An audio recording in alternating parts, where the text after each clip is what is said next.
Giklaro sa Bureau of Internal Revenue 11 nga walay angay kabalakan ang mga online seller kalabot sa pag-require sa buhatan nga irehistro ang ilang negosyo. Anyang report ni Sheila Vergara Rubio. Dili kuno pagpang-ipit sa mga online seller ang pag-require kanila sa BIR nga moparehistro sa ilang mga negosyo. Sanglit dugay na kining nakalatid sa balaod nga kung kinsa ang magnegosyo, kikinahanglan gayud nga mulukat og Certificate of Registration sa BIR. Giklaro usab sa BIR nga anaa lamang sa 500 pesos ang bayad niini ug tungod kay community quarantine man, mamahimong online magproseso. 500 lang po ang magagastos po nila, and that is the registration fee plus the 100 pesos certification fee and the 30 pesos documentary stamp tax. No more, no less.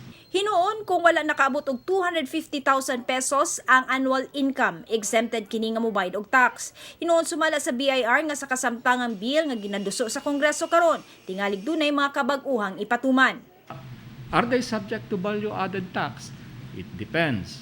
So it depends because if their transactions in any given 12 months period will exceed 3 million pesos, okay, then they are subject to VAT.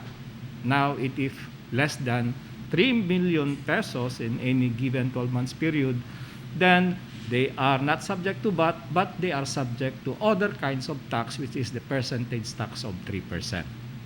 Ako si Sheila Vergara Rubio para sa One Mindanao.